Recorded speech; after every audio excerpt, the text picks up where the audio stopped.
সাদ সাহেবে নিজে গুমৰা হৈ গৈছে, মানে পথভ্ৰষ্ট হৈছে, ইছলামৰ বাটৰ পৰা আঁতৰি গৈছে।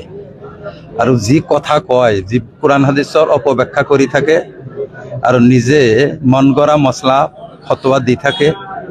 এই গোটেইখিনি চিন্তা চৰ্চা কৰি সকলো ওলামা, পৃথিৱীত যিমান দাৰুল ইফতা আছে, ফতোৱা বিভাগ আছে, সকলো ওলামাই একমত হৈ ফতোৱা দিছে যে সি গুমৰা হৈ গৈছে, তেওঁ গুমৰা পথভ্ৰষ্ট হৈছে।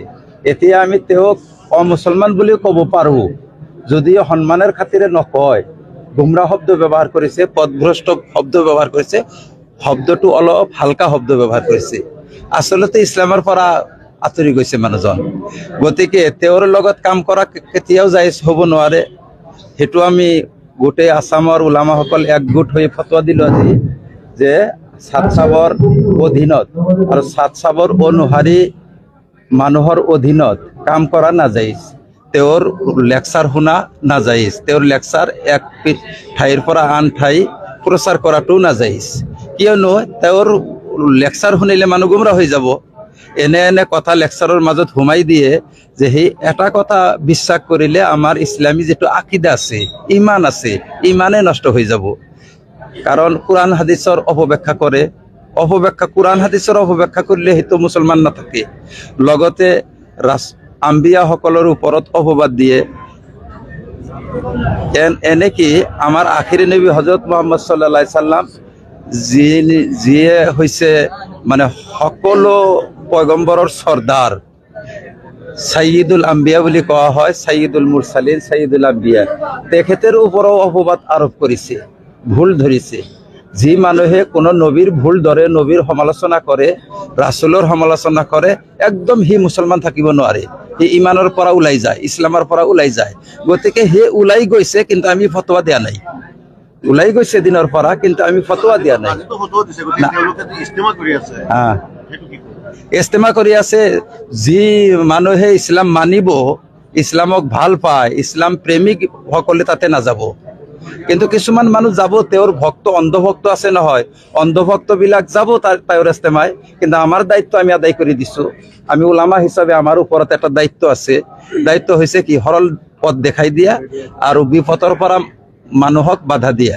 আমি বাধা দিছোঁ আৰু সৰল পথ যিটো, সেইটো আমি বাতাই দিছোঁ যে যদি আপোনালোকে দাৱতৰ কাম কৰে, ওলামাসকলৰ লগত পৰামৰ্শ কৰি কাম কৰিব।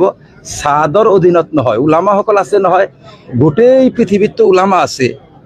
এই ওলামাসকলৰ পৰাতো আমি মানা কৰা নাই। ওলামাৰ লগত পৰামৰ্শ কৰি আপোনালোকে কাম কৰিব। ইস্তেমা ওলামাসকলৰ লগত পৰামৰ্শ কৰি কৰিব। দেখা গৈছে নগাঁও জিলাৰ কচুৱাত এঠাইত ইস্তেমা হৈ আছে আৰু শোণিতপুৰ জিলাত ঢেকীয়াজুলিত হৈ আছে। ৰূপহীৰ পৰা দেখা গৈছে দুই ঠাইত মানুহবিলাক গৈ আছে। কোনটো ইস্তেমাত যাবৰ কাৰণে আহ্বান আলমেশ্বৰৰ ইস্তেমা হৈ আছে কচুৱাত। এই কচুৱাততো কোনো আপত্তি নাই, ইয়াতে কোনো আলিমৰ আপত্তি নাই, ফতোয়াৰ ফালেদি কোনো আপত্তি নাই। একদম ভাল ইস্তেমা, সুন্নতি ইস্তেমা। এইটো ইস্তেমাত গ'লে ভাল হ'ব, নাজাতৰ ব্যৱস্থা হ'ব।